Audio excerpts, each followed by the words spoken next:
In this video, I'm going to explain first how to determine a good shape and length for your fingernails for playing the classical guitar, and second, how to file, sand, and polish your nails to achieve that perfect shape and length. The goal is to help you produce a drop-dead, gorgeous, pure, round, clear, full, warm tone. For me, the sound I seek is that of the great guitarist Andres Segovia when he played live in concert. That is the sound I seek. Now, not the sound on his recordings, because unfortunately, they totally fail to capture what his tone really sounded like. A close approximation today would be the recordings of Christopher Parkening. Other great guitarists, such as Julian Bream, produce an amazing variety of tone, but only Segovia had that sound, that special sound. And we aren't very concerned about getting a bright sound. That's easy. What's difficult is to get a warm, full, bell-like tone quality.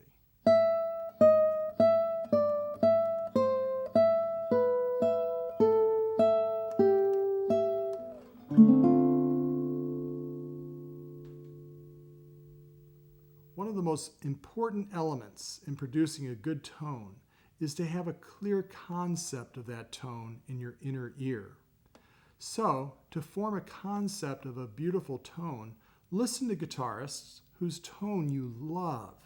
Experience that beautiful tone by listening to those guitarists live or on good recordings. Memorize what it sounds like. Hear it in your head. When you have a crystal clear idea and memory of that beautiful sound in your head, embedded in your inner ear, it will be much easier to produce it on the guitar. In describing how to produce a beautiful tone, Segovia once said, "This physical beauty of sound is not the result of stubborn willpower, but springs from the innate excellence of the spirit." Now, here's the thing. I'm going to give you all kinds of guidelines on nail length and shape. Some are my own, many are those of other fine performers. But in reality, there just aren't any hard, fast rules about any of this. Everyone is different. Everyone's hands and fingers and fingernails are different. So what works for one person will fail miserably for another. So listen to what I say, try things out, but don't ever slavishly follow anyone's rules. Along the same line of thinking, John Williams once said, "You can't learn anything about shaping your own nails by looking at another player's fingernails." The bottom line, experiment. Decide what works best for you.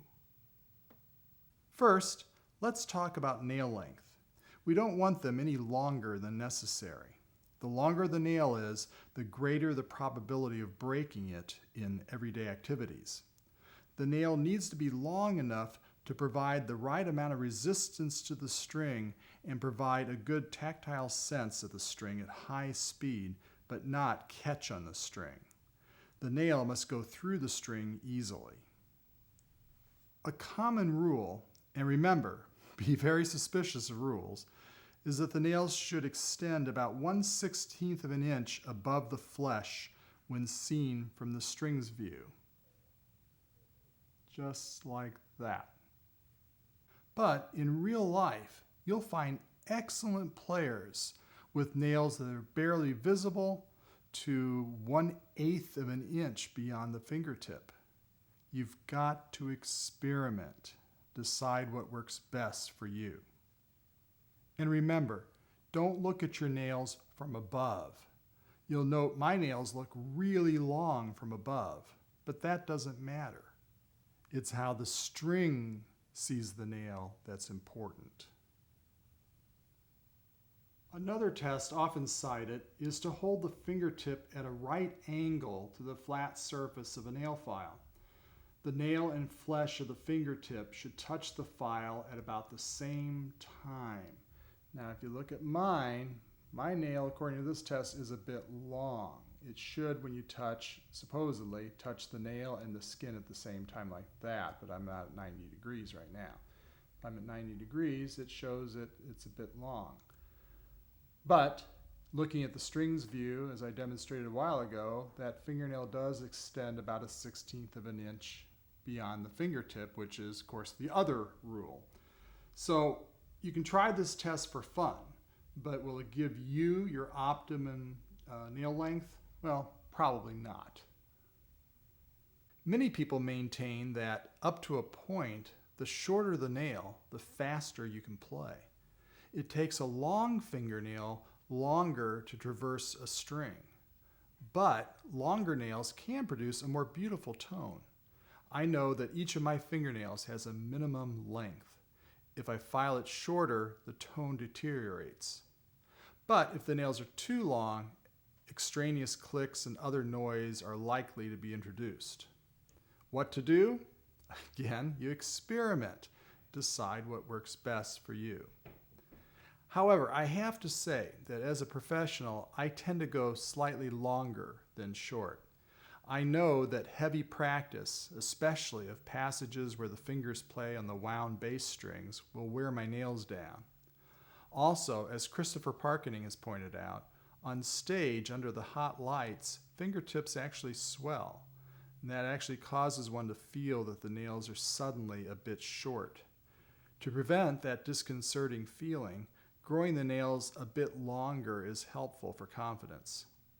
Another point Parkening makes that I agree with is that it's important to choose a nail length that will facilitate the execution of the most difficult scales, arpeggios, and other difficult sections of the pieces on a given concert program.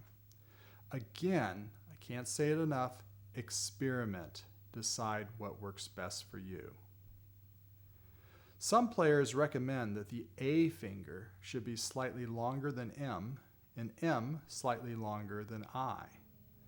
For me, I actually keep I and A the longest and M the shortest.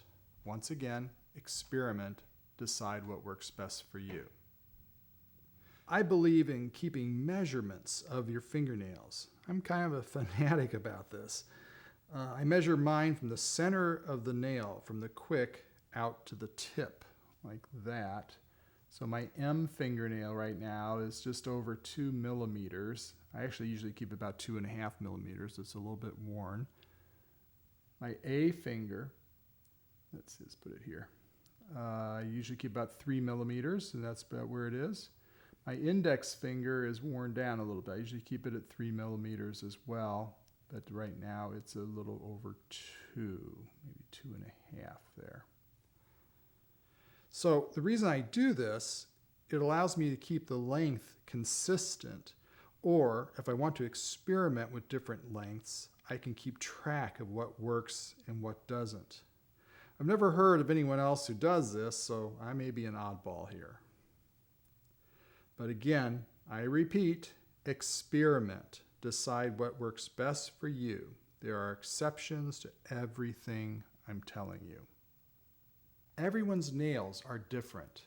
Not only are different players' nails different, but even each of the nails on your own hand is usually different from the others. Fingernails have different thicknesses. My A fingernail is much harder and thicker than I or M. They have different flexibility, density, amount of arch. Like for me, my A finger is very arched, but M is a little bit flatter. There'll be different shapes. They'll grow out at different angles from the fingertip. You get the idea. There are many, many variables. So you may ask, okay, Doug, if there are no rules and everyone is different, how in the world do I do this? And how long will it take? Well, for those of us who may not have that innate excellence of the spirit that Segovia spoke of, we're going to have to doggedly pursue our quest with experimentation and stubborn willpower.